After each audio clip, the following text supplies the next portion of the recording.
tienen a veces tratamientos más paliativos que en realidad pues curativos, ¿no es cierto? ¿Sí? Y por lo tanto, pues entonces ahí van a poner cuál es el tratamiento que actualmente se está utilizando para esa patología en particular. ¿Ya? ¿Sí?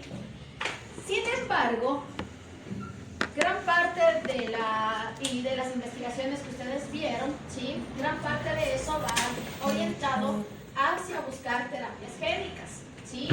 Y que pues sería en sí la idea desarrollar pues entonces estas terapias que sean curativas, ¿no es cierto? ¿Sí? Porque muchas de las patologías con las que estamos trabajando son netamente de origen genético, es decir, que los genes del ADN tienen algún tipo de alteración y lo que queremos entonces es corregir esa alteración, ¿no es cierto? ¿Sí? En eso busca la terapia génica, corregir esa alteración para buscar este tratamiento que principalmente sea curativo, ¿no? ¿Sí? Muchas de las patologías evidentemente no van a tener en sí una terapia génica todavía aprobada, pero que pues básicamente está igual en proceso de desarrollo, ¿sí? ¿Ok? Entonces van a poner cuál va a ser o qué están trabajando en terapia génica con respecto a esos tipos de patologías, ¿sí? ¿Ok? ¿Está claro? ¿Ya? Ok, eso era lo que nos faltaba del autónomo, ¿ya? ¿Sí? Ok, las fechas las vamos a seguir manteniendo como ya habíamos discutido, ¿sí? Tengo un conflicto. Y es que básicamente se supone que no estaba contemplado el feriado del día jueves, sino que esto lo dieron recién, ¿no es cierto? Ya cuando ya estaba establecido nuestro calendario académico y todo lo demás, ¿sí? Entonces son 2 horas que básicamente yo no las había contemplado dentro de todo lo que es mi programación, ¿sí? Y por lo tanto entonces pues yo les voy a, por favor, les voy a solicitar que busquen 2 horas, ¿sí? En donde básicamente podamos recuperar esa clase, ¿ok? Ustedes me avisan qué día, qué hora para poder reunirnos y recuperar esa clase de 2 horas, ¿sí? ¿Ok? El día que ustedes puedan, por favor, pónganse de acuerdo, no hay problema por mí, pero que de preferencia sea en la tarde, porque en la mañana evidentemente tengo clases y por lo tanto entonces en la tarde podría ser. Ajá. ¿Viernes a la 1? A las 2. Bueno, pónganse de acuerdo. A las 2. Sí, pónganse de acuerdo. ¿Qué tal es la hora de método de arte? Dijeron que iban a mandar todo. Es verdad, pero no sé si es que les vaya a hacer una conferencia virtual también.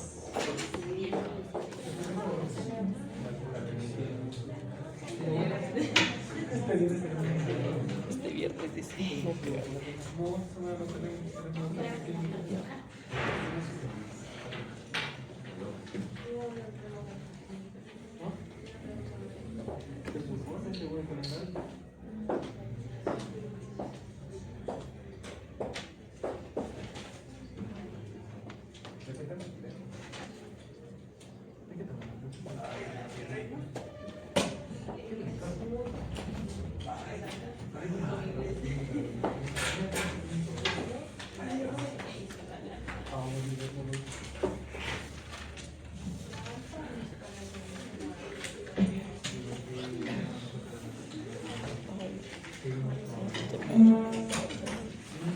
Esto no es verdad.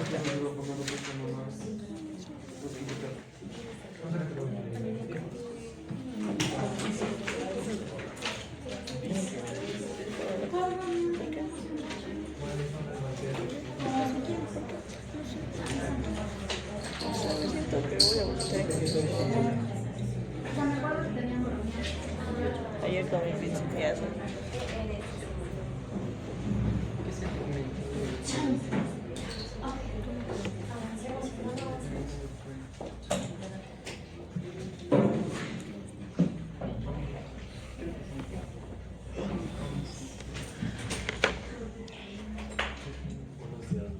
¿Cómo estás? Sí, claro.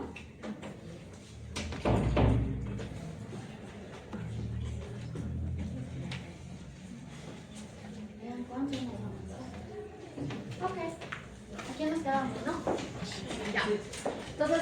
básicamente decíamos que el ADN no va a sufrir netamente solo daños hacia uno de los lados, sino que podría ocurrir daños hacia las dos cadenas, ¿sí? Y que ahí básicamente teníamos dos mecanismos de reparación. La una era la recombinación no homóloga y la otra es la recombinación homóloga, ¿ya? Entonces, básicamente, ¿por qué causas puede darse este tipo de daños? Uno, radiación ionizante, sí, que básicamente, pues sí, estamos expuestos a fuentes de radiación ionizante. Existen fuentes de radiación ionizante de forma natural, sin embargo, pues las que más tenemos exposición son las de, pues, origen artificial, ¿como cuáles?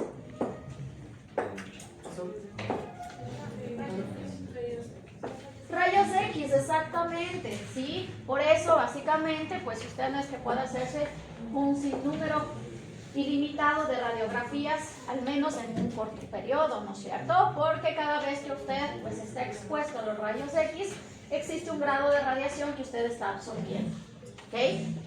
Ya. Por eso incluso los radiólogos, sí, a los médicos radiólogos, cada cierto tiempo tienen que hacerse unos exámenes de fragilidad cromosómica para ver que específicamente su ADN, pues básicamente no tenga este proceso de fragmentación constante, ¿ok?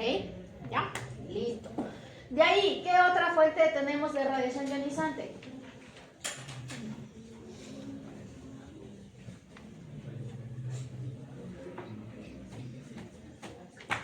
Radioterapia. Sí, exactamente. ¿Okay? La radioterapia es una forma también de tratamiento de cáncer. ¿Okay? ¿Ya? La otra es también pues de origen farmacológico y por ejemplo la quimioterapia también tiene entonces este tipo de daño. ¿Por qué? Porque bueno, ustedes saben que la quimioterapia es un conjunto de fármacos, ¿no es cierto? Y que básicamente pues ya hablábamos que pues una parte de estos fármacos son de forma de efecto alquilante, que ya habíamos visto anteriormente. Sin embargo, también tenemos fármacos disruptores. Entonces, estos fármacos disruptores, pues lo que van a hacer es romper cadenas de ADN. ¿Ok? ¿Ya? Listo. Entonces, con este contexto,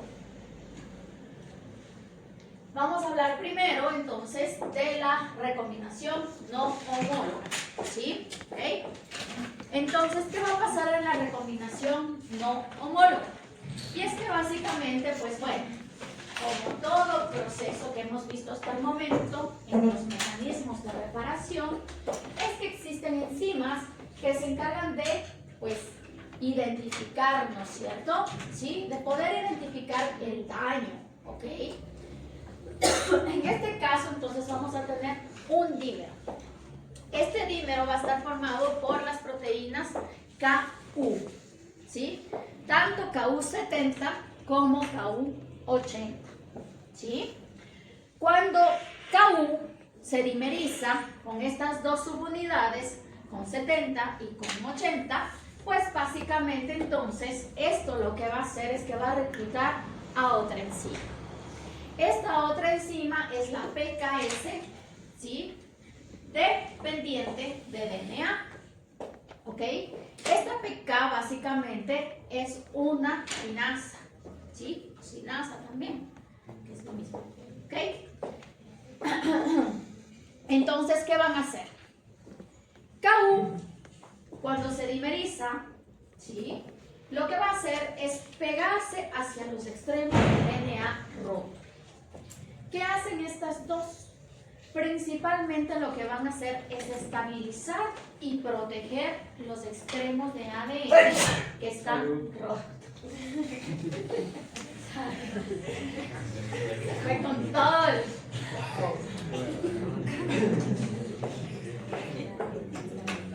¿Ok?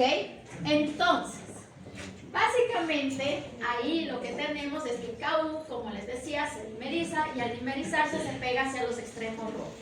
¿Sí? Al pegarse hacia los extremos rotos, lo que va a hacer es proteger estos extremos. ¿Por qué? Porque el ADN, cuando está roto, es muy sensible a ser degradado. ¿Sí? Y evidentemente la célula lo que quiere es evitar ese proceso que se degrade el ADN. ¿Ok? Ya. Se pegan estos dos hacia los dos extremos. Una vez que se pegan, como les decía, cuando cuando se dimerizan, atraen a DNA-PKS. DNA-PKS, como les decía, es una sinasa, ¿sí? Una quinasa, pero su principal función es la siguiente: funcionar como un puente, ¿sí? Esta, al pegarse también hacia los dos extremos del ADN roto, va a funcionar como un puente que va a mantener a los extremos lo más cercano posible, ¿sí? Para que estos extremos no se vayan a separar y para poder estabilizar los extremos y linearizar los extremos, ¿sí? ¿Ok? Y además, como tiene esta función de ser quinasa, ¿sí? ¿Qué hacían las quinasas?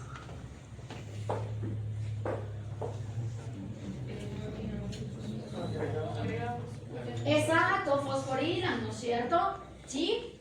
Por lo tanto, esta DNA-PKS lo que va a hacer es fosforilar a otra para poder activarla. ¿A quién van a fosforilar? Principalmente vamos a tener que fosforilar Artemis, ¿sí? Artemis básicamente es una enzima que va a actuar como endonucleasa y como exonucleasa. ¿Qué significa que sea endonucleasa? Exactamente, ¿no es cierto? Sí, a nivel del enlace fosfodiéster, exactamente, sí, va a causar cortes a nivel del enlace fosfodiéster. ¿Y qué hacía cuando funcionaba como exonucleasa? Degradar, exactamente, ¿no es cierto? Exacto, eso va a ser degradar, ¿ok? ¿Ya? Sin embargo, pues en la gráfica van a ver que también existe otro complejo, que es el mRN, ¿sí? El problema del complejo mRN es que este complejo lo que va a hacer es también reconoce pues rupturas de doble cadena. Sin embargo, compite con la reparación no homóloga, pero mRN se focaliza principalmente hacia la recombinación homóloga, ¿sí? Es decir, es la enzima que reconoce daños para una reparación por recombinación homóloga. Entonces, en este momento lo que hay es una competencia. ¿Cuál recombinación es la que va a utilizar la célula para poder repararse? ¿Sí? Pero, ¿de qué depende esto? ¿De qué depende que utilice un mecanismo u otro mecanismo? Es decir, depende básicamente de la fase en la que se encuentre la célula. ¿Sí? ¿Por qué? Porque recombinación no homóloga se da estrictamente durante la fase G1. ¿Sí? Y recombinación homóloga se da estrictamente durante la fase G2 o S. ¿Otra vez? Ya. Recombinación no homóloga se da estrictamente durante la fase G1. Y recombinación homóloga se da estrictamente durante la fase S y G2. ¿Sí? ¿Ok? Bueno, entonces, como básicamente si la célula está en fase G1, va a continuar con su proceso de reparación por recombinación no homóloga. ¿Sí? mRN, pues eventualmente se va a desligar, pues porque ya tenemos establecido el proceso por recombinación no homóloga. ¿Sí? Ok, entonces, Artemis, que les decía, al funcionar como una exonucleasa y básicamente como una endonucleasa, lo que va a hacer es poder procesar, retirar pequeños fragmentos de ADN. Como ven en un principio, si ven que hay pequeños fragmentos libres de ADN, ¿sí? Retira esos pequeños fragmentos y lo que busca es entonces linearizar los extremos, ¿sí? Una vez que lineariza completamente los extremos, entonces pues el siguiente proceso es ligar, unir. Por eso les decía que la recombinación homóloga es, no homóloga, es coger en un pedazo, el otro pedazo, le echamos goma y ya se arregló, ¿no es cierto? ¿Sí? ¿Ok? Y por eso entonces después vamos a tener a la ligasa, que va a ser la ligasa 4, pues, y que esta va a utilizar principalmente un factor que es el XLF. Además van a utilizar un andamiaje que es el XRCC4. ¿Ok? Es el XLF. Ajá. ¿Sí? Y el otro es su andamiaje que es el XRCC4. ¿Ok? Estabilizante. Ajá. ¿Sí? Que ya habíamos visto en otras, ¿no es cierto? ¿Sí? Ajá. ¿Ya? Y que básicamente entonces esto va a permitir que la ligasa actúe, ya saben cómo actúa, para poder unir los extremos, ¿sí? Y que pues si por A o B o C motivo llega a quedar algún huequito, es decir, que algún nucleótido no se haya completado, vamos a tener la interacción de una polimerasa, pero esta polimerasa netamente va a ser las polimerasas de la familia X. ¿Ok? Y ahí tenemos dos polimerasas, la polimerasa mu y la polimerasa kappa. Que estas lo que van a hacer es rellenar en caso de que haya existido todavía pequeños huecos, ¿sí? Algún nucleótido que no se haya pues unido, y entonces pues básicamente rellena estos huecos en este proceso de la recombinación no. ¿Sí? Claro. Decíamos que entonces son las pol de la familia X. ¿Ok? Y aquí básicamente tenemos dos, la mu, ¿sí? Mu, ajá, y la kappa. Ajá. Ajá, mu y kappa. ¿Ya? Que estas, como digo, pueden rellenar estos pequeños huequitos que se han dado después de la ligación. ¿Sí? Cuando algún nucleótido nos queda como falta. ¿Ya? Entonces, decíamos que precisamente este proceso de reparación por recombinación no homóloga no es el más eficiente, porque evidentemente pues vamos a tener la pérdida, ¿sí?, de nucleótidos, porque evidentemente pues necesita procesarse esos extremos, ¿no es cierto? Se van a cortar los extremos para poder luego juntarlos, ¿sí? Y por lo tanto pues entonces esto es lo que busca la célula, es tratar de entonces sobrevivir y pasar pues entonces a la siguiente fase del ciclo celular. ¿Ok? ¿Ya? La otra. La recombinación homóloga. Ok.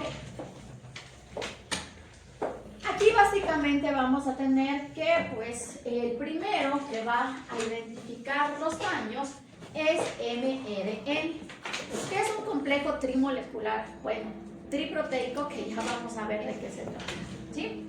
Pero lo que hace mRNA es reconocer, ¿sí? Reconocer específicamente ahora el daño para orientar a una reparación por recombinación homóloga, ¿sí? Ok, entonces, una vez que mRNA se ha anclado hacia los extremos para reconocer este daño y proteger los extremos de nuestro ADN roto, ¿sí?, vamos a tener que se activa otra proteína, que es la ATM. ATM básicamente es ataxia telangiectasia mutada, pero bueno, no le hagan. ATM, ¿sí? ATM en realidad lo que va a hacer es funcionar también como una quinasa, ¿sí? Cuando funciona como una quinasa, ¿qué va a hacer?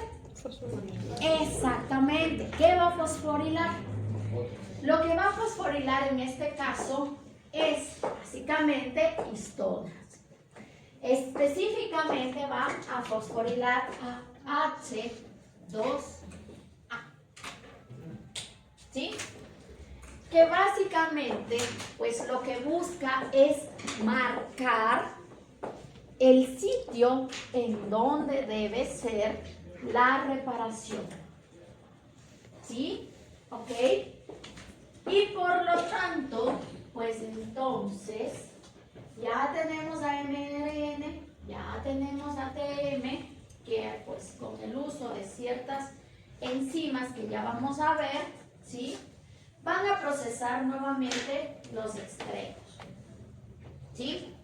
Pero en este caso lo que busca es generar extremos pegajosos. ¿Qué significa extremos pegajosos? Significa que básicamente vamos a tener que un lado de la cadena del ADN se va a quedar como cadena simple. Si tenemos cadena simple, ¿sí? ¿Quién va a trabajar ahí? ¿Quién necesita anclarse? RPA, exactamente, ¿sí? RPA se va a anclar. ¿Por qué? ¿Qué hacía RPA? Protege el ADN de cadena simple, lineariza el ADN de cadena simple también, ¿no es cierto? ¿Sí?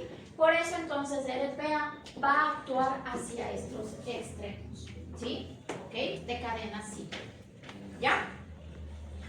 Después que ya tenemos entonces, se ha procesado el extremo, pues tenemos extremos pegajosos, entonces, ¿de ahí quién viene?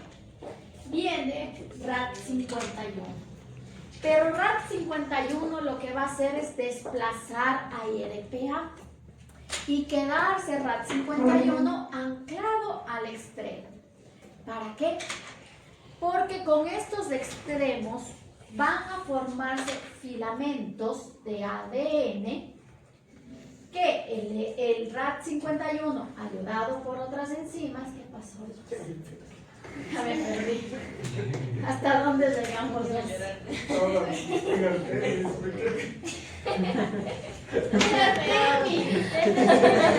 Yo por eso les ignoré.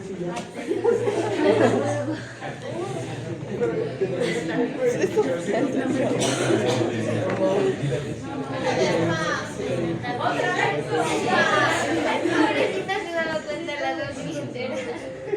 Pero si yo siento que estoy contando un cuento a mis hijos. Es posible que no les entiendan. Estas cosas les cuento para dormir. Ahora sí, con la recomendación.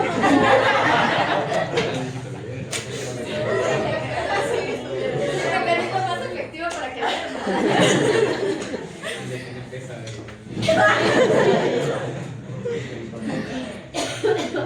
Ok, otra vez. La recombinación no mola. Hagamos un resumen rapidito. Teníamos que entonces K1 se dimeriza, ¿no es cierto? 70, 80 se pegan hacia los extremos para proteger esos extremos que están rotos, ¿no es cierto? ¿Sí? ¿Ah? Exactamente, uno a cada extremo. Ajá. Ya. Una vez que se dimerizan, estos activan a otro, que es a la DNA-PKS, ¿no es cierto? Sí, DNA-PKS. Que básicamente les decía que va a actuar esta, pues evidentemente primero como un puente para poder entonces mantener los extremos lo más cercano posible, ¿sí? Primero. Segundo, les decía que básicamente pues esta también pues actúa como una quinasa, que lo que va a hacer es entonces fosforilar básicamente a otra. ¿A quién fosforila? Artemis. Artemis tiene capacidad de funcionar como una endonucleasa y una exonucleasa. Con esto lo que va a hacer es procesar los extremos para poder eliminar todos esos nucleótidos sueltos que hayan quedado, ¿sí? ¿Ok? Y pues entonces lo que va a hacer es buscar linearizar los extremos, ¿sí? Ahí es donde básicamente sabemos que va a haber pérdida de nucleótidos, ¿sí? Son nucleótidos que se van a perder y que básicamente no vamos a recuperar. ¿Por qué? Porque lo que procesa hacia los extremos retira nucleótidos que estén por ahí medio sobrantes. Y por eso ¿sí? se eliminan nucleótidos y por eso no es nada. Exacto, por eso no es la forma más eficiente de reparación, ¿no es cierto? ¿Sí? ¿Por qué? Porque vamos a perder información. Eso innegable en este tipo de reparación. ¿Sí? Ok. Ya tenemos entonces, y bueno, y les decía que el mRN básicamente lo que está intentando es orientar, ¿sí? Esta reparación ¿Para qué? Para que la reparación sea mediante recombinación. ¿Ok? Recombinación homóloga. Sin embargo, esto va a depender de la fase en la que se encuentra la célula. Si está en fase G1, no puede existir recombinación homóloga. Solo la recombinación homóloga se da en S y en G2. ¿Hasta ahí vamos bien? Perfecto. Entonces, Artemis actuó. Artemis entonces ya cortó estos extremos, linealizó los extremos y con eso ahora podemos pegar los extremos. ¿Sí? Para eso tenemos a la ligasa 4, la que va a actuar, ¿no es cierto? ¿Sí? Pero esta ligasa 4 necesita entonces un factor que es XLGP y necesitamos el andamiaje que es el XRCC4. ¿Sí? Y que básicamente entonces estas van a permitir que ligasa 4 pueda actuar y pues evidentemente como ligasa va a unir los extremos. ¿Ya? Ok. ¿Estamos bien hasta ahí? Ya. Sin embargo, en este proceso, ¿sí? En este proceso, pues básicamente puede llegar a haber momentos en los que hay todavía huecos, ¿sí? Nucleótidos que no se han completado, ¿ya? Para eso vamos a necesitar, ¿quién? Polimerasas, evidentemente. Las polimerasas que van a actuar en este proceso de rellenar este huequito van a ser polimerasas de la familia X. Puede ser mu o kappa, que se encargan de rellenar estos huequitos que hayan quedado como parte de este proceso. Pero después de que ya se ha ligado, ¿ok? ¿Sí? Después de que ya se ha ligado, ahí las polimerasas pues entonces verifican si quedaron o no quedaron huecos. ¿Ya? Mu o kappa, si cualquiera de los dos. PKS. No es eso. ¿No es serio? ¿Ahí dices ese? Sí. Sí, ¿ok? Pero básicamente funciona como quinasa o sinasa. Esa usted dijo que era dependiente de ¿Sí? Que precisamente por el hecho de que está esta ruptura, básicamente tienen esta capacidad de reconocer al ADN como su sustrato. ¿Sí? Es dependiente de DNA. ¿Qué hicieron? ¿Por qué rompieron? ¿Se rompió un espejo? 7 años de mala suerte.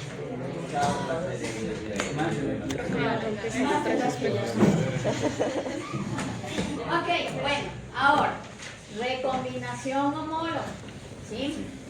Aquí tenemos en cambio mRNA, y eso que recombinación homóloga todavía lo estamos viendo superficial. mRNA era este complejo, ¿sí? Proteico que reconoce en cambio el daño cuando queremos una recombinación homóloga, ¿sí? Básicamente aquí este se encarga de reconocer y proteger igual los extremos del ADN, ¿sí? Y pues evidentemente este luego va a activar a otra enzima. Esta otra enzima es ATM, ¿sí? ATM lo que va a hacer es que pues actúa como una quinasa, exacto.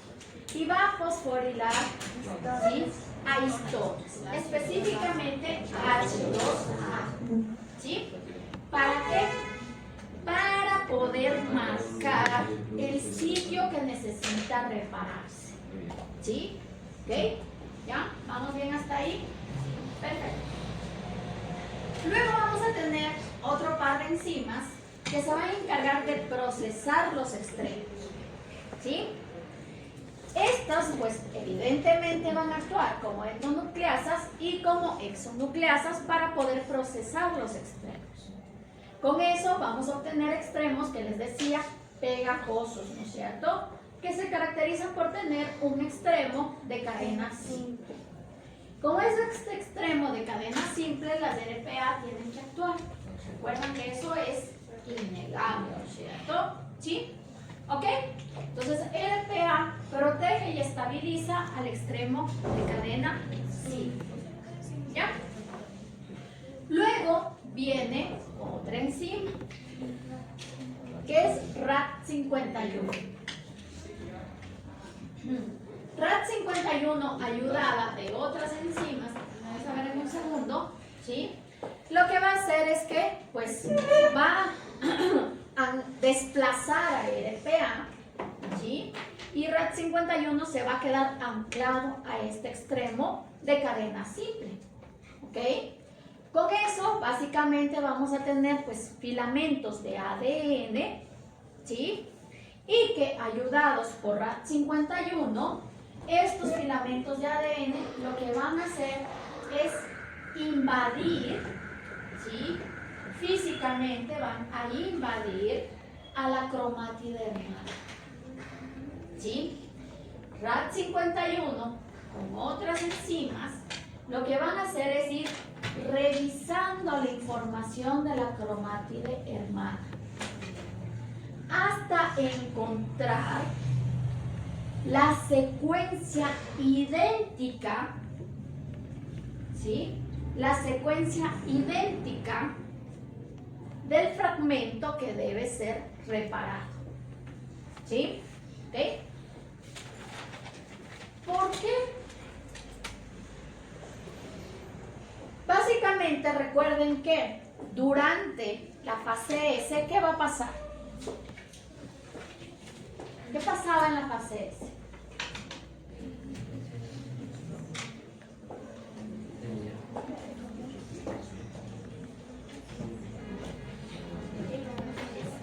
¿Por qué se llama S? Síntesis. ¿Qué se sintetiza? El ADN. Es la fase específica donde el ADN se replica, ¿sí? Y por eso, entonces, durante esta fase y durante G2, tenemos la presencia de cromátides hermanas. Es decir, cromátides que básicamente, pues, son copias idénticas de ADN entre las dos, ¿sí? Copias idénticas, ¿sí? Por eso, entonces, tenemos esta opción de utilizar la información de la cromátide hermana para reparar la cromátide que sufrió un daño, ¿sí? Es decir, que voy a tomar la información de esta, que básicamente es idéntica a esta, para reparar el ADN. Eso va a ser RAD51 mediado con otra enzima, lo que va a hacer es que va a invadir a la cromátide hermana. Es decir, por un momento las dos cromátides van a estar unidas físicamente, exactamente, ¿sí? Sin embargo, en ese momento, pues, puede existir problemas en los cuales haya, como físicamente están unidas, puede existir problemas a nivel de crossing over. ¿Qué es el crossing over?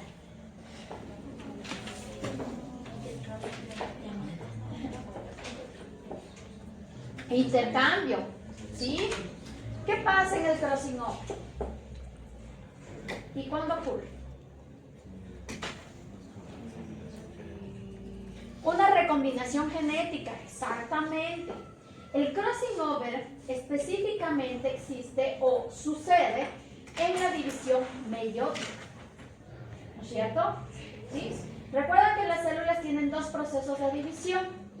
La una es meiótica o meiosis y la otra es mitótica.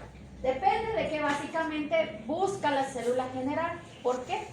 Porque la división meiótica específicamente se da para poder tener, ¿qué? Gametos, ¿sí? Y la división mitótica específicamente en células de tipo somático, ¿sí? ¿Cuáles son las características y diferencias entre estos dos tipos de células? Las células somáticas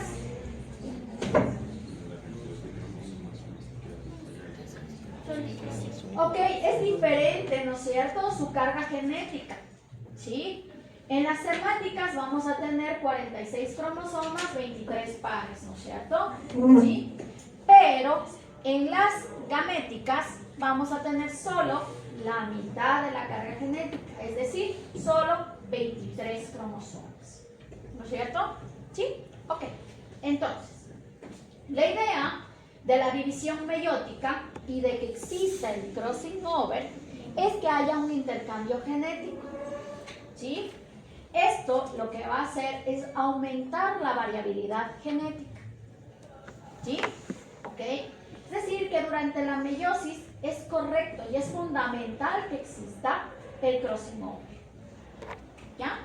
Pero en este caso, en el momento de la reparación, no estamos hablando de una división meiótica, estamos hablando de una división mitótica, ¿no es cierto? ¿Sí? ¿Ok? Y en este caso, si es que existe un crossing over en una división mitótica, es peligroso, ¿sí? Porque al haber transferencia de información, lo que puede causar es que básicamente haya, pues, información deleteria, ¿sí? ¿Ok? Se intercambia y se va a generar básicamente un intercambio, al haber un intercambio de genes entre estas dos, puede entonces que estos genes que normalmente están intercambiándose, esta información que está intercambiándose, actúe como información deleteria. ¿Sí? ¿Qué significa deleteria? Que le va a matar. ¿Sí? ¿Ok? ¿Ya? Ese es como que el riesgo. Ese es el riesgo exacto, es el riesgo de que se peguen físicamente las dos cromáticas.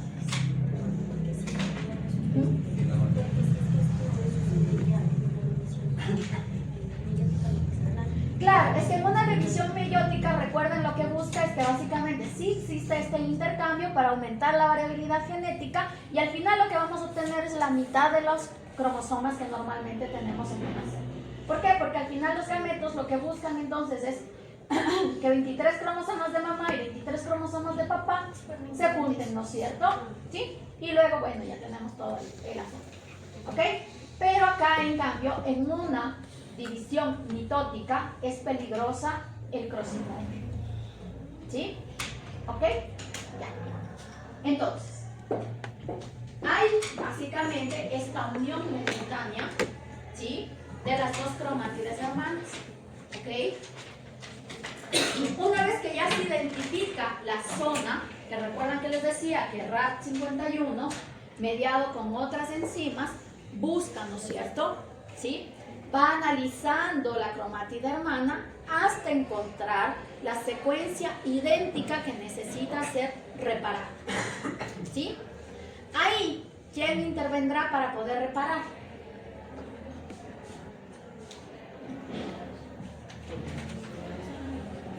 Polimerasa. Exactamente. Polimerasa. Delta o Epsilon. ¿Sí? ¿Ya? Entonces la polimerasa va a utilizar la información de la cromatida hermana para completar ese fragmento que estaba dañado de ADN. ¿Sí? ¿Ok? ¿Ya? Entonces, básicamente, ya una vez que hubo esta parte de reparar, de utilizar la información, las cromátides nuevamente tienen que separarse, ¿sí? Para eso van a actuar unas helicasas, las que se van a encargar de separar las cadenas ahora nuevamente, ¿sí? Para esto va a existir una helicasa en específico. Son algunas, pero una de las más relevantes es la BLM.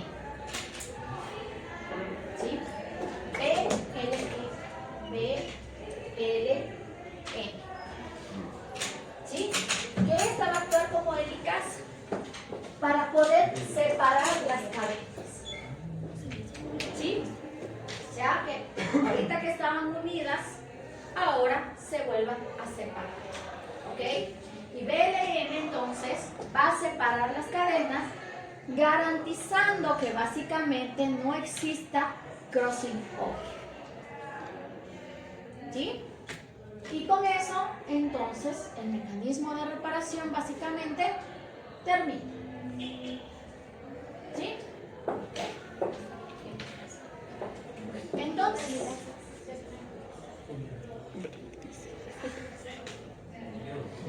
¿ya? Es la misma idea que veíamos ahorita, solo que, como les decía, vamos a darle nombre a las cosas. ¿Sí?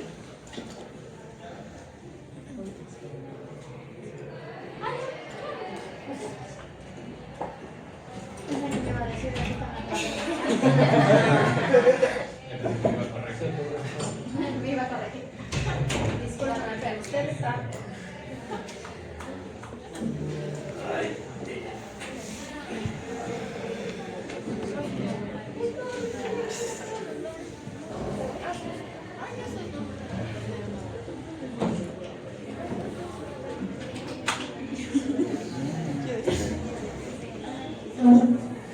¿Qué van a hacer en la lección? Aquí va a estar calentando.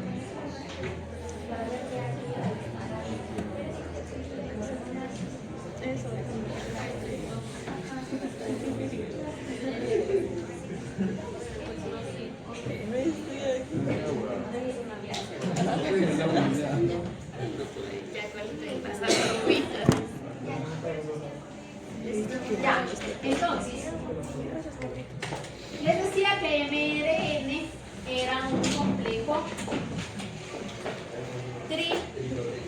exacto. Entonces, básicamente son 3 proteínas las que están ahí ancladas. ¿Sí? Entonces, MRE11. ¿Sí? MRE11.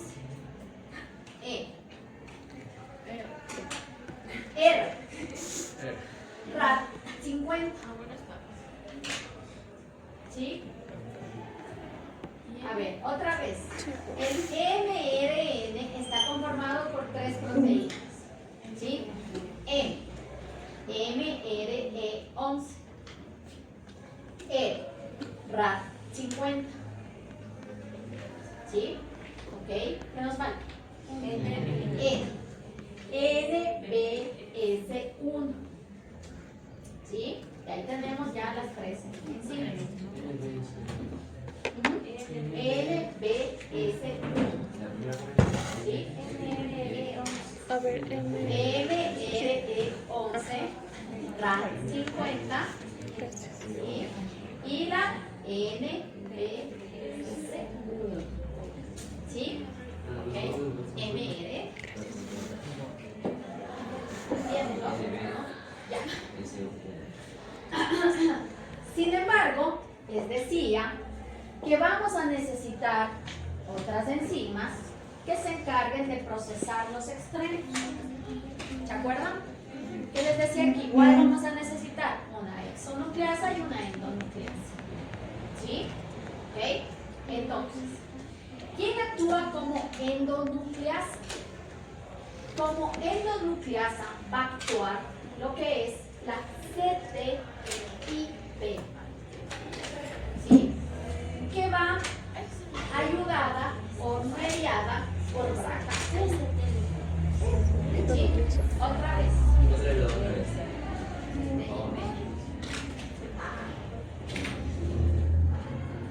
¿Quién va a actuar como endonucleasa? CTIP, que mediada o ayudada por BRCA1 va a actuar como endonucleasa. ¿Sí? Como exonucleasa vamos a tener una que ya conocemos.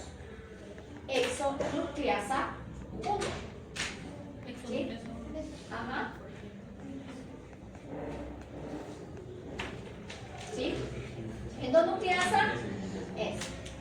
Exonucleasa, ya la conocemos. Exonucleasa 1. ¿Sí? Eso ya sabemos. ¿Ok? Ahora, ya tenemos entonces procesados nuestros extremos. Esos eran los que acaban sean extraños, pero Esas no eran las que actuaban con la Roxy.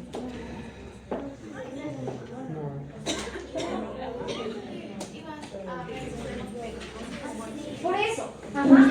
¿Quién se encargaba? Porque básicamente se acuerdan que les decía que vamos a procesar los extremos para poder generar extremos pegajosos.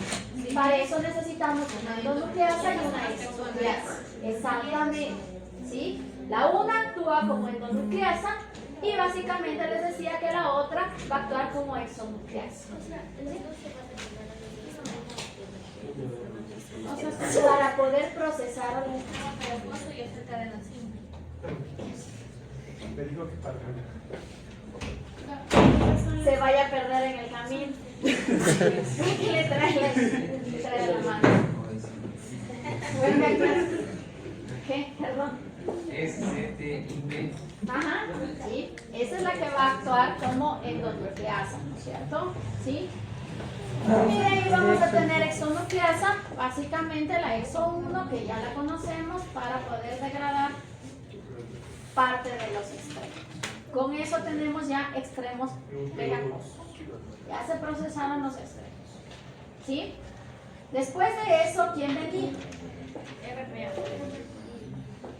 Bueno, sí, las RPA, que luego iban a ser reemplazadas básicamente por las... Esto de las endonucleasa y exonucleasa es de la No, eso es no.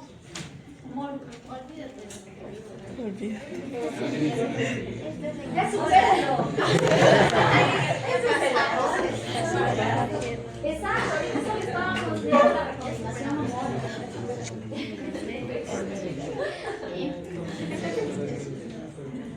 Sí, ahorita solo es recombinación homóloga. Ya la no homóloga ya la vimos.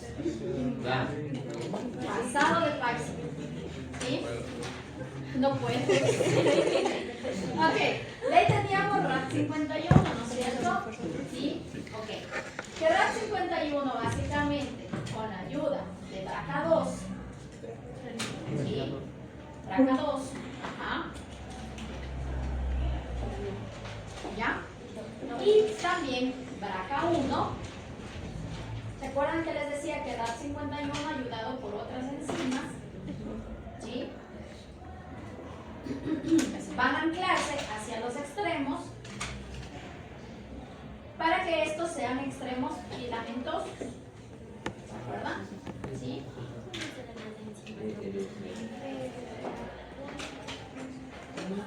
RAD 51, ¿sí? Mediado básicamente por lo que es el PAL B2, pero PAL B2 básicamente está anclado BRCA1 y BRCA2. ¿Sí? ¿Ok? ¿Qué es Pablo? Ajá, PAL B2 básicamente es el que ancla BRCA1 y a BRCA2. ¿Sí? ¿Ya? Entonces es RAD 51 con las otras dos enzimas. Ajá. Que entonces tenemos estos extremos filamentosos, ¿sí? Para poder invadir a la, ¿qué? Exacto, a la cromatiderma. ¿Sí? ¿Ok? En algunos libros ponen que este momento en donde hay esta unión específica de las dos cromátides le llaman sinapsis.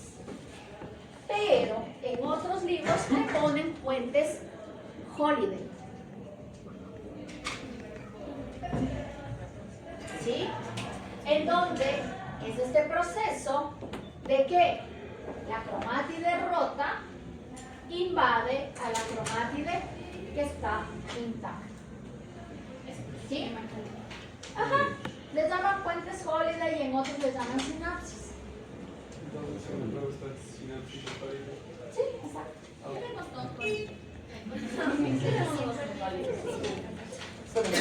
la sinapsis puede ser un término confuso. para neuronas. Ahí nomás. ¿Ok?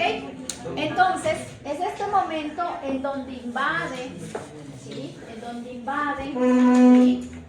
La cromátide Ajá, para poder buscar la información. ¿Se acuerdan que les decía que entonces RAT 51 mediada por BRCA va entonces a ir verificando y viendo, ¿sí?, dónde está la información de la cromátide hermana que coincida específicamente con el fragmento que debe ser reparado?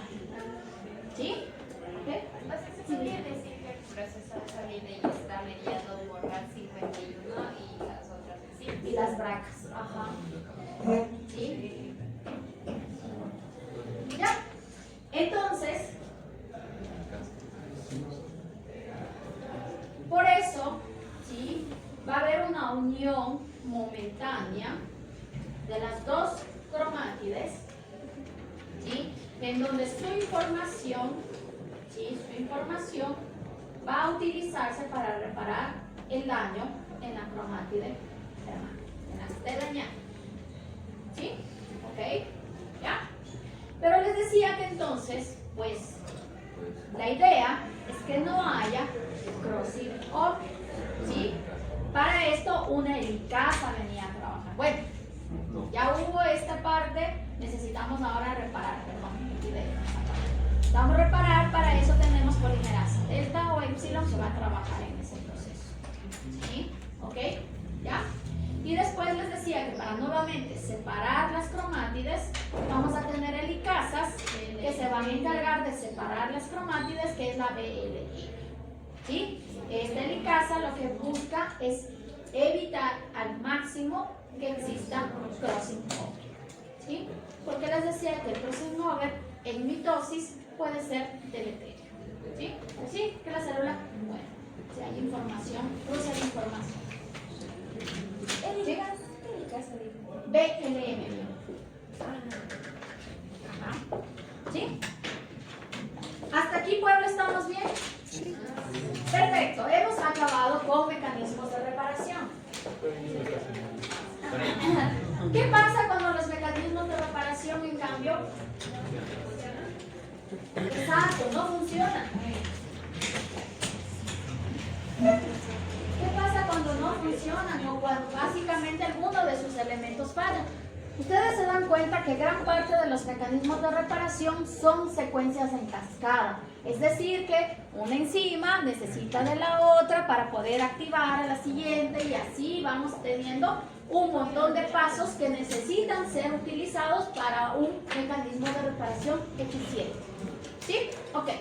Entonces, aquí vamos a ver básicamente pues ciertas patologías que pueden llegar a ocurrir cuando los mecanismos de reparación no son eficientes, ¿sí?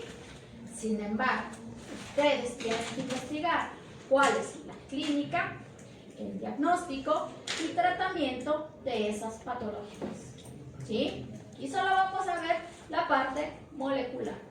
¿Dónde es que falla? ¿Sí? Ok. Entonces, una de las primeras patologías que vamos a tener es seroderma pigmentosa. Seroderma pigmentosa, básicamente, vamos a tener que, pues, su principal daño son hacia los genes que codifican para XPA y XPG. XPA y XPG eran para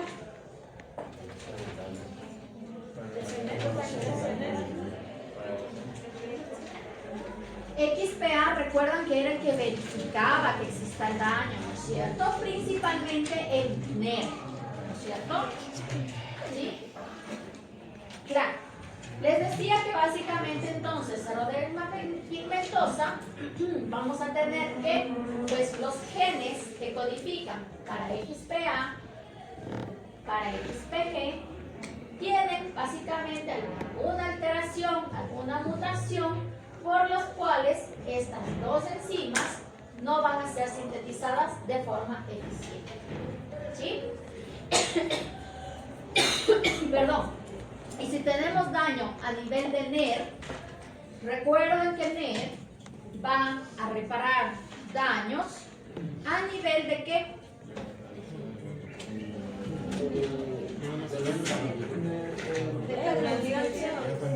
Exacto, principalmente dimerizaciones que se daban precisamente por luz UV o también a nivel farmacológico, ¿no es cierto? Sí, ese tipo de daños, ¿sí? Si estos daños no son reparados de forma eficiente, lo que vamos a tener es que va a haber una acumulación de este tipo de daños en el ADN. Recuerdan que vamos a tener entonces dímeros que van a estar presentes y no van a ser reparados. ¿Sí? ¿Ok? Es por tanto que al haber esta acumulación de daños, las personas que sufren de xeroderma pigmentosa son muy propensas al desarrollo de cáncer de piel. ¿Sí? ¿Ok? ¿Estamos bien hasta ahí? Perfecto. Síndrome de Cockayne. El síndrome de Cockayne principalmente se caracteriza por ser de herencia autosómica recesiva. ¿Qué significa eso?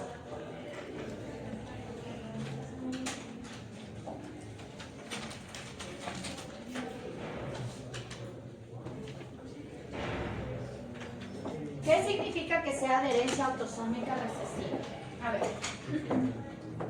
Primero, las características que nosotros expresamos provienen básicamente de lo que son los genes. ¿Qué es un gen?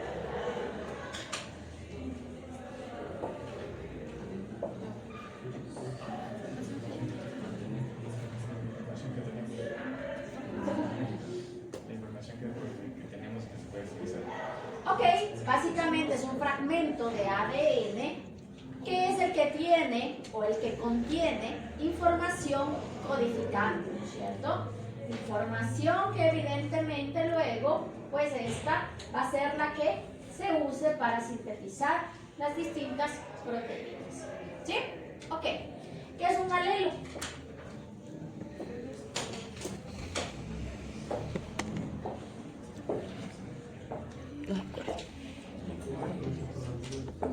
Eso es un logo. ¿Ya? Un alelo son las formas distintas en cómo se va a presentar un gen. ¿Sí? ¿A qué se refiere? Por ejemplo, el gen es color de ojos. ¿Sí? Pero el alelo son ojos azules, ojos verdes, ojos cafés. ¿Sí? ¿Ok? Son las formas distintas en cómo se presenta un gen. ¿Sí? Eso es un alelo. ¿Ya? Entonces, nosotros lo que hacemos es que heredamos un alelo paterno y un alelo materno. Y que estos dos alelos siempre, todas nuestras células están conformadas así, todas las células somáticas están conformadas así. Tenemos alelos de mamá, alelos de papá. ¿Sí? Y que su recombinación hace la expresión que nosotros podemos visualizar fenotípicamente. ¿Sí? ¿Estamos bien hasta ahí? ¿Qué alelo? Ya. Entonces,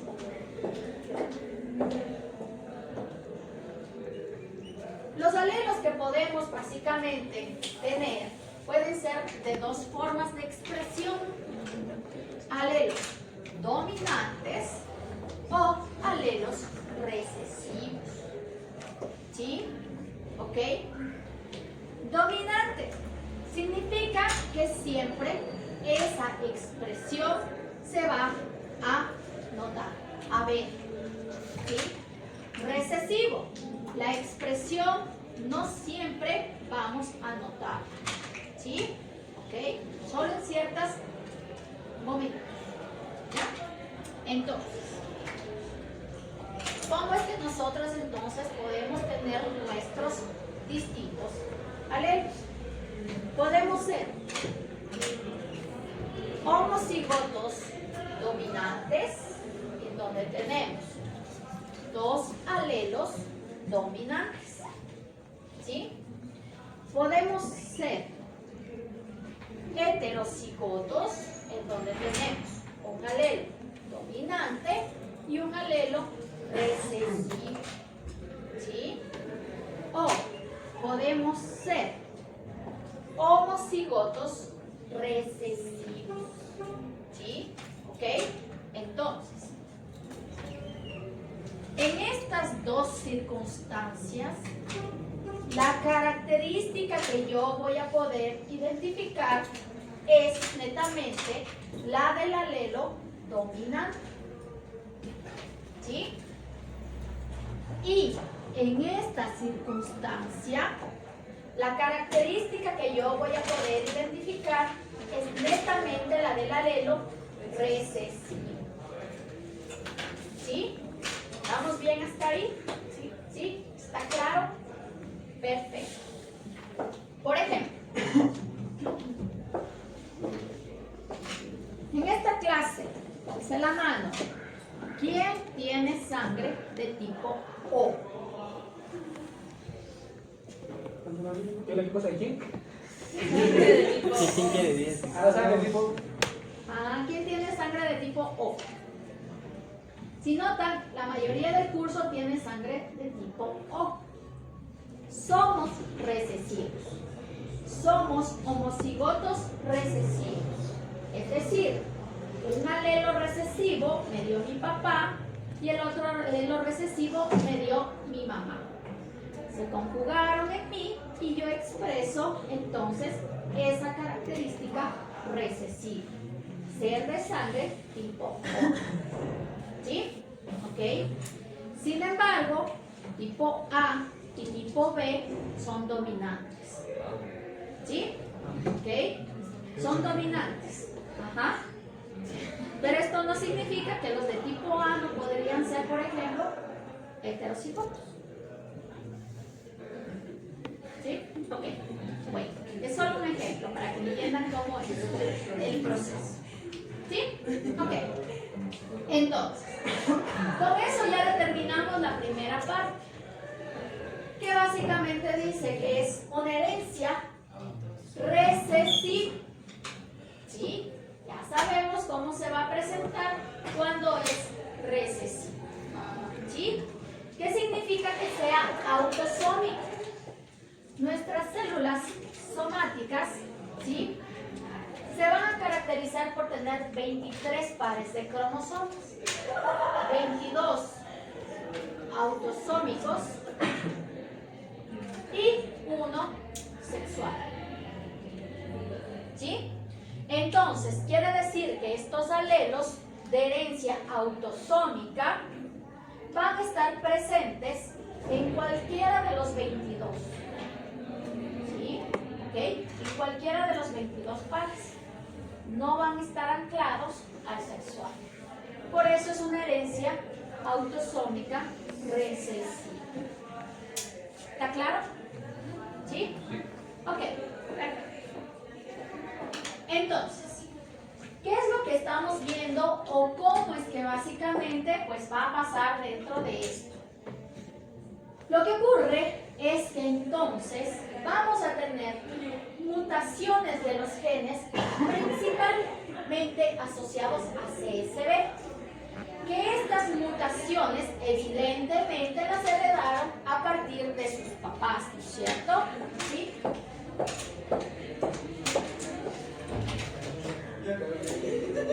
Silencio. No entiendo. Gracias, por favor. Gracias, chicos.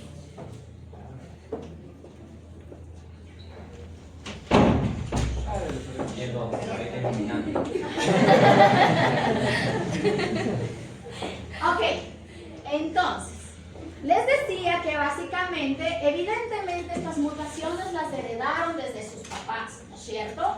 Porque, pues entonces, tiene que sus alelos presentan estas mutaciones, ¿sí?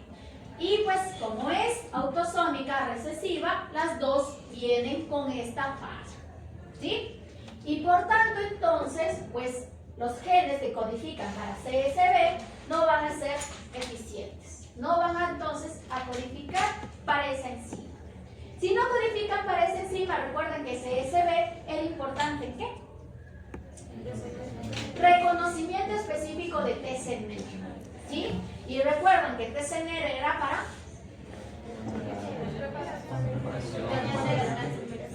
Exacto, para genes, ¿no es cierto? Genes que básicamente tenían algún daño y que pues el momento de la transcripción iba a ser identificada este daño, ¿cierto? ¿Sí? Por tanto, entonces va a haber una completa deficiencia de TCNR porque no hay quien identifique y por lo tanto pues entonces los genes van a mantener esos daños, ¿sí? Sin embargo, también vamos a ver una pérdida de ver, en donde básicamente las glicosilasas también están afectadas. Y por eso, pues entonces, estos dos mecanismos que básicamente son para poder arreglar nuestro ADN, no están siendo eficientes, ¿sí? En sí, pues, ¿qué vamos a ver? Un retardo a nivel del desarrollo cerebral y por lo tanto, pues entonces, también estas personas presentan ciertas características que no van a poder desarrollarse de forma normal. ¿Ok? Síndrome de Bloom. El síndrome de Bloom, básicamente vamos a tener que pues existe una gran sensibilidad a las quemaduras de sol. Es más, las personas que sufren de síndrome de Bloom, cuando tienen incluso cortos periodos de exposición al sol, pueden básicamente sufrir quemaduras entre segundo y tercer grado. Así de grave es su sensibilidad al sol. ¿Ok? ¿Ya? Además, ¿qué es lo que pasa también? Este también es de herencia autosómica recesiva. ¿Sí? ¿Ya? Otra de las características es que va a haber una síntesis endógena de factores que dañan el ADN, principalmente radicales libres, que van a estar causando daño directo en el ADN. ¿Sí? ¿Y qué estamos viendo a nivel de lo que es mecanismos de reparación? Existe una completa deficiencia de BLM. La BLM que era importante en la reparación homóloga. ¿Por qué? Porque recuerden que esta se encargaba de evitar que exista crossing over. ¿Sí? Y por lo tanto, entonces, pues hay un fallo con respecto a lo que sería reparación de recombinación homóloga. ¿Sí? Ok. Síndrome de Huntington. Síndrome de Huntington básicamente se caracteriza por tener movimientos involuntarios, ¿sí? Y también pues ciertas alteraciones de personalidad, desarrollo de demencia también. ¿Ok? ¿Qué es lo que básicamente está pasando? Principalmente va a haber daño a nivel de MMR. ¿Sí? ¿De qué se encargaba el MMR? ¿De reparar qué?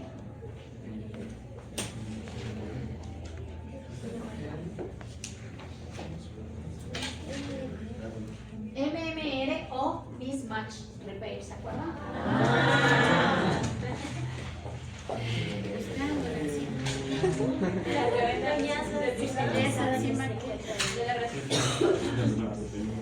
Que básicamente reparaba la cadena recién sintetizada cuando pues ha existido un desplazamiento de ADN polimerasa, ¿no es cierto? Y que la ADN polimerasa no fue muy eficiente en la síntesis, ¿no es cierto? ¿Sí? ¿Ok? Entonces, esos daños no van a ser reparados. Recuerda que gran parte de estos daños ocurrían a nivel de microsatélites, ¿cierto? Por lo tanto, los microsatélites van a verse alterados y evidentemente esto tiene directamente consecuencias en la patología, ¿sí? Además, se ha visto que en este tipo de patología el daño oxidativo es mucho mayor, por lo tanto esto también está directamente asociado a la senescencia celular. ¿Qué significa senescencia? Envejecimiento. Actasia de la gentasia. Actasia de la gentasia, básicamente, pues ahí tenemos un fallo con respecto a una enzima, ¿sí? Que que lleva su nombre, la ATM. ¿Sí? ¿Recuerdan que ATM era necesaria para qué mecanismo de reparación? Exacto, para la recombinación homóloga. ¿Sí? Entonces, ¿qué es lo que básicamente estamos viendo? Entonces va a existir mutaciones alrededor de lo que sería el gen que codifica para ATM. Sin embargo, a más de eso, vamos a tener activación de genes supresores para ATM. Y por lo tanto, entonces, ATM no va a poder trabajar, no va a poder actuar. ¿Sí? Punto 1. Punto 2. Vamos a tener también entonces que va a haber unas alteraciones a los genes que codifican para MNR. ¿Qué era MNR? El complejo exacto, ¿no es cierto?, de las 3 proteínas que también se encargaba de reconocer en lo que era la recombinación homóloga. ¿Sí? ¿Ok? Y por tanto, entonces, lo que va a causar esto es que exista un acortamiento telomérico. ¿Saben qué es lo que pasa cuando hay un acortamiento telomérico? Y también va a haber un alto daño oxidativo. ¿Sí? Por esos rojos. ¿Ok? Anemia de Fanconi. La anemia de Fanconi se caracteriza por ser autosómica recesiva, pero también tiene herencia sexual. ¿Qué significa que sea de herencia sexual? Habíamos dicho que básicamente, ¿sí?, los distintos sexos, ¿sí?, XX, XY, ¿cierto?, ¿sí?, su principal semejanza es que tenían al menos un X. Todos los sexos tenemos al menos un X. Y alguna vez ya les mencionaba que el cromosoma X codifica para más características que sean sexuales, ¿sí?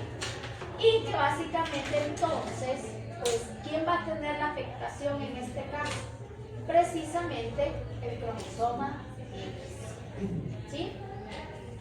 Se van a alterar principalmente 2 genes.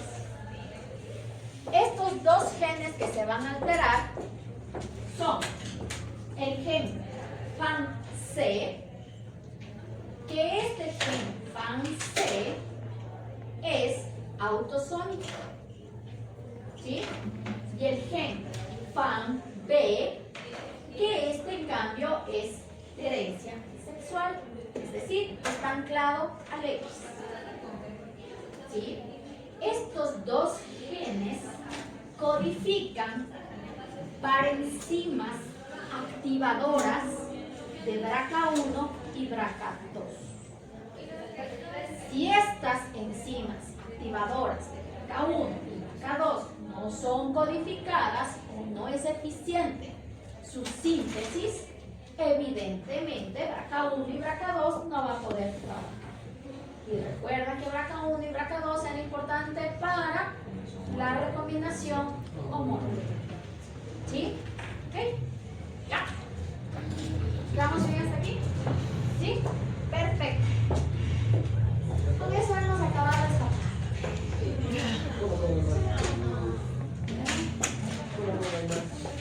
¿Aún hay más luz?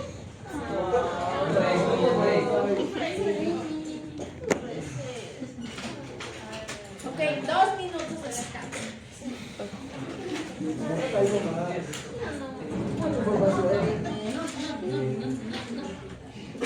se van a perder 2 horas y tienen que buscar cuándo recuperar.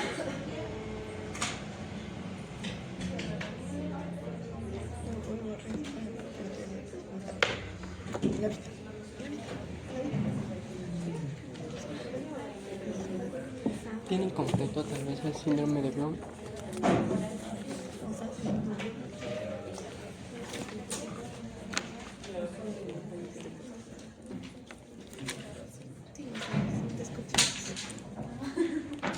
No, ya no les voy a decir.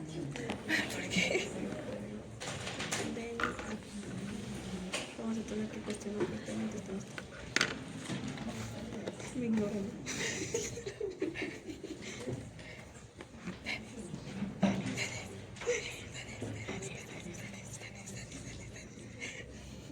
¿Viste que las fiestas de cebollas estaban cuestionadas? ¿Cómo?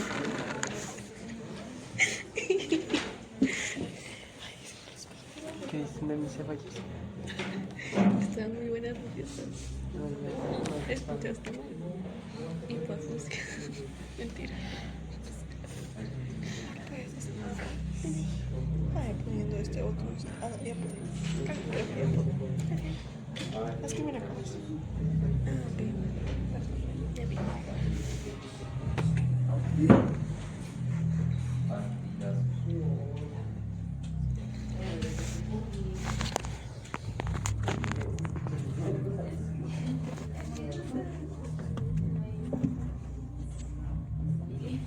no, sí.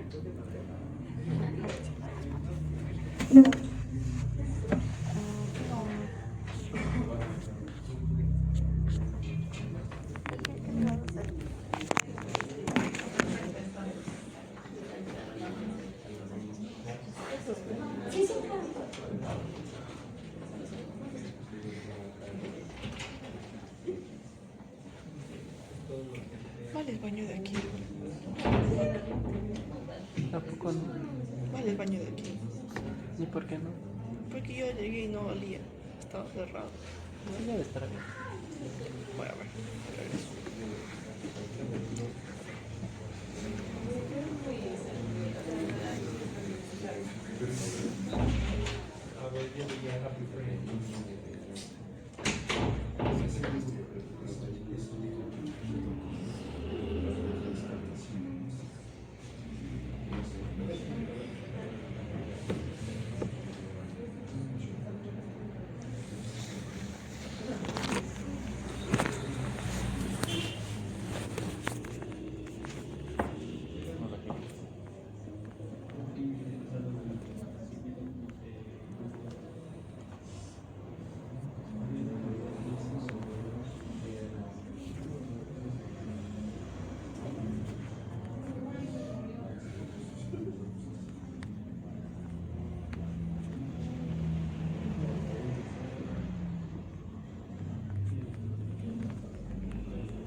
Es que tú te levantaste como las 8.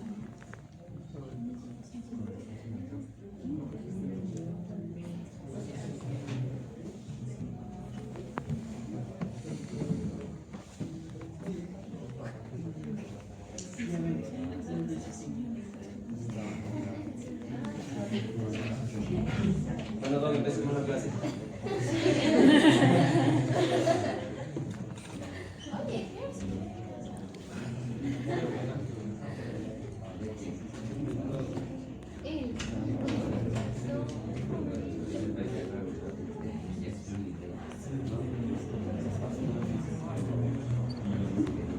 Ya no quiero tener a lejos. Quiero al Esteban.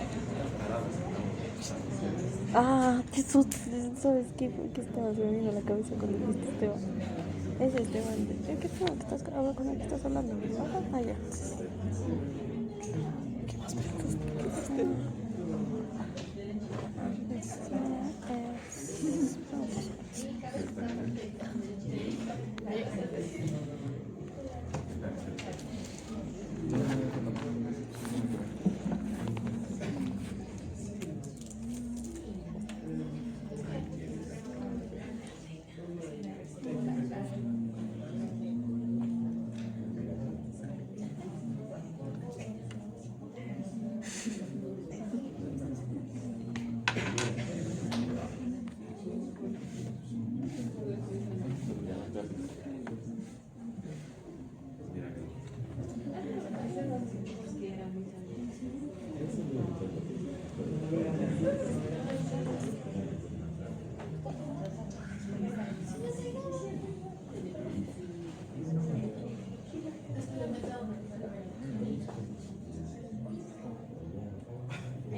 ¿Qué dijeron de mis ceballitos?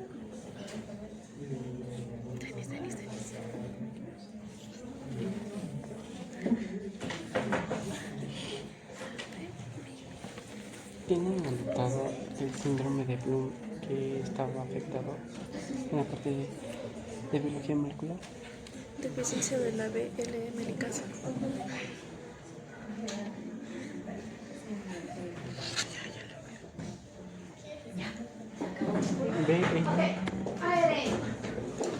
Básicamente entonces, pues ahora vamos a hablar acerca del proceso de transcripción. ¿Qué es el proceso de transcripción? ¿Cuál es el objetivo de la transcripción? Es utilizar, ¿sí?, las zonas codificantes, es decir, específicamente los genes, ¿okay?, para que con esa información se pueda sintetizar un ARN. Específicamente en este caso de la transcripción, ARN mensajero. ¿Ok? ¿Ya?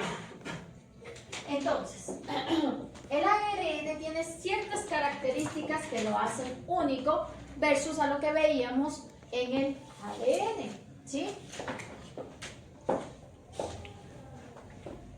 El ARN evidentemente es el ácido ribonucleico.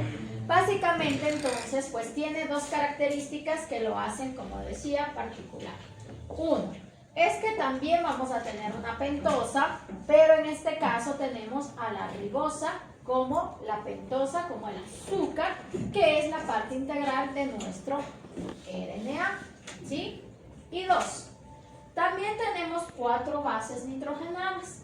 Sin embargo, en esta lo que vamos a tener es guanina, citosina, adenina y uracilo. ¿Sí? Aquí no tenemos entonces lo que es la timina. ¿Ya? ¿Sí? Ok. Aparte de eso, entonces, otra característica que es relevante con respecto al ADN es que este se caracteriza por ser de forma de cadena simple. ¿Sí? A diferencia de lo que veíamos en el ADN, que era de cadena doble. ¿Sí? Cuando estábamos hablando acerca del ADN de cadena simple, decíamos que el ADN de cadena simple, ¿qué era? Era inestable, ¿no es cierto? ¿Por qué? Porque básicamente esto le hacía que tenga, pues, mucha facilidad de poder ser degradado, ¿no es cierto? ¿Sí? El ARN, al ser de cadena simple, también corre el mismo riesgo, ¿sí? Que básicamente, pues, este es bastante inestable y tiene pues sí, pues esta incidencia de potencialmente ser degradado. ¿Sí? Ok.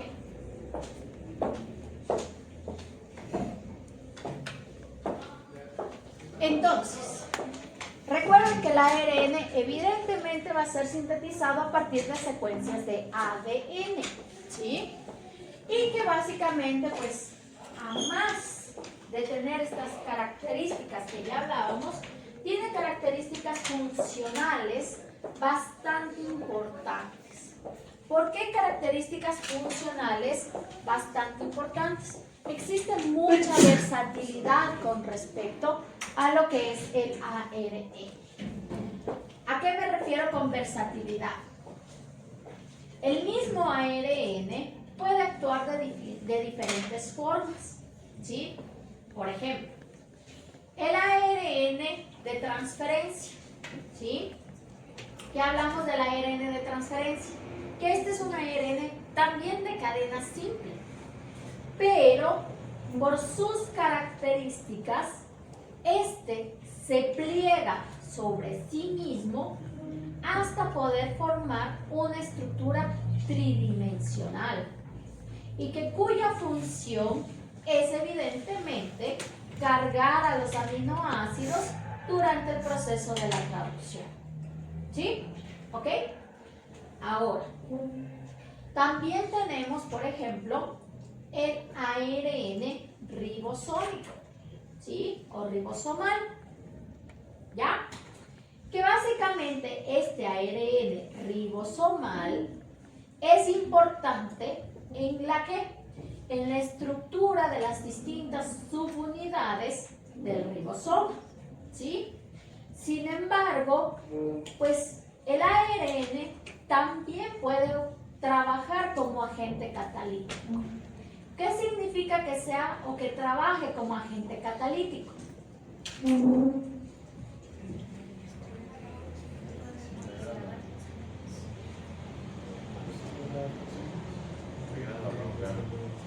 Que básicamente puede estar asociado a reacciones, ¿sí? Diferentes reacciones, ¿sí? Trabaja como mediador de reacciones, ¿ok? Ya vamos a ver por qué, ¿ya? ¿Sí? Y por lo tanto, pues entonces, también el hecho de que este pueda modificarse de distintas formas, agregando ciertos grupos que pues le permiten dar también esta versatilidad, como por ejemplo, pues vamos a tener entonces, pues, que se puede modificar ya sea por megilasas, tiolasas o desaminasas, que van a permitir modificaciones nuevas con respecto al ARN. ¿Sí? Además, el ARN, por su misma característica de ser, como les decía, de cadena simple, puede plegarse sobre sí mismo, ¿sí? Habiendo básicamente una complementariedad de bases entre ellas. Es por tanto que entonces puede plegarse formando básicamente horquillas o formando básicamente también lo que se conoce como lazos, ¿sí?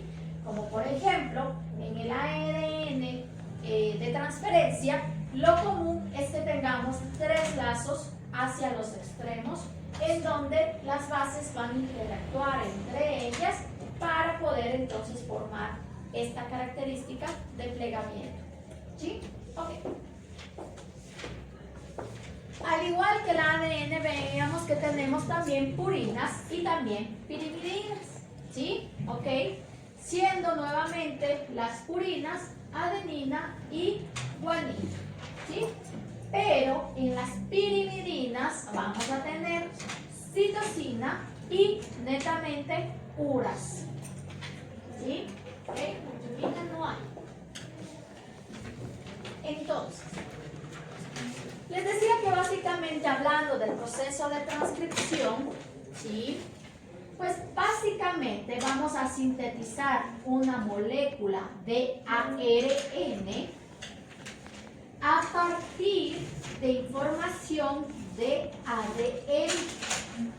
Esto quiere decir que va a existir una enzima que se encarga de leer la información que tiene el ADN para poder sintetizar el ARN.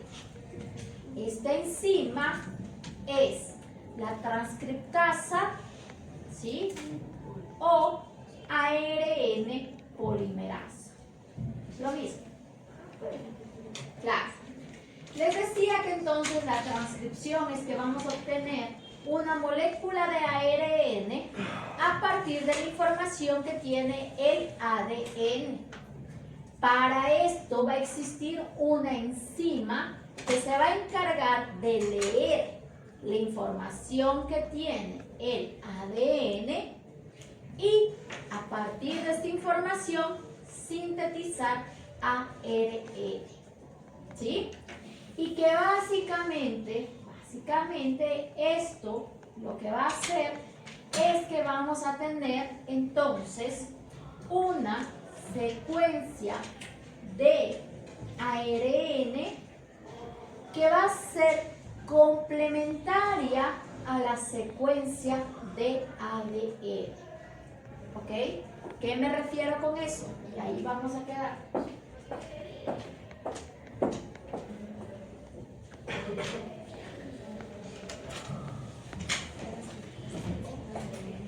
Ajá, transcriptasa o ARN polimerasa, es lo mismo. Ya. Entonces, les decía que voy a tener ARN, ¿sí? Que básicamente va a ser complementaria a la secuencia de ADN. ¿Qué significa?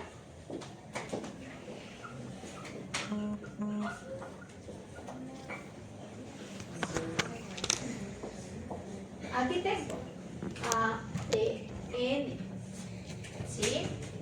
Y en base a esta secuencia de ADN voy a sintetizar ¿qué? ARN.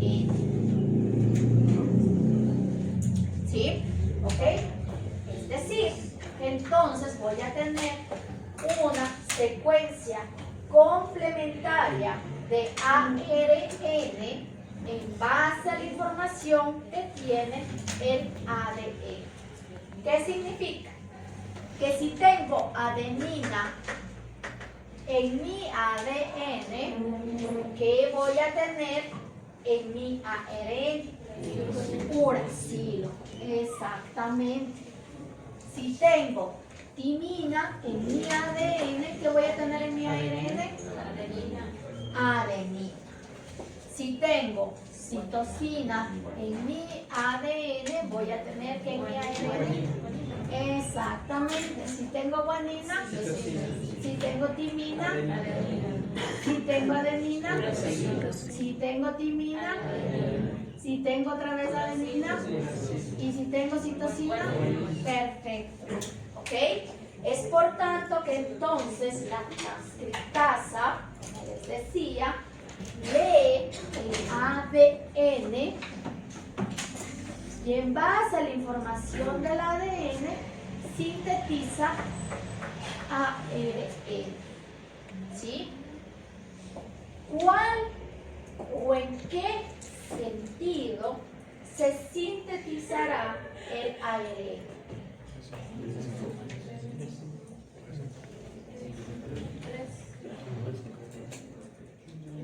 ¿En qué sentido se sintetiza el ARN?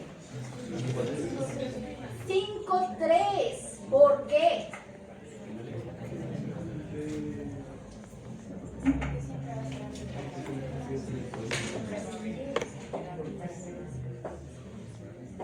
¿Para qué? No, ¿por qué se sintetiza en sentido 5-3? Y esto ya les dije anteriormente. Exacto, mijita, porque te necesito el extremo OH libre para que se junte con el grupo fosfato y forme un enlace fosfodiéster. Es la única forma en la que se pueden unir y anclar entre ellos lo que serían en este caso los ribonucleótidos, al igual que los nucleótidos también. ¿Sí? La única forma en la que se pueden anclar entre ellos. en ese sentido, porque tengo el OH del extremo 3 y que se junta con el 5 de mi grupo fosfato. ¿Sí? Y ahí se forma un enlace fosfodiéster para unir, en este caso, rigor. Es la única forma, porque bioquímicamente así es como se van a formar los enlaces. ¿Ok? ¿Ya? No puede ser en sentido contrario. ¿Sí?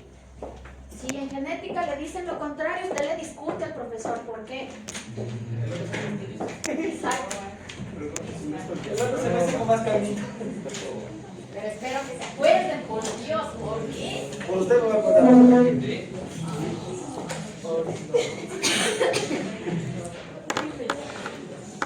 Eso de que porque la enzima lo hace, sí, tiene sentido.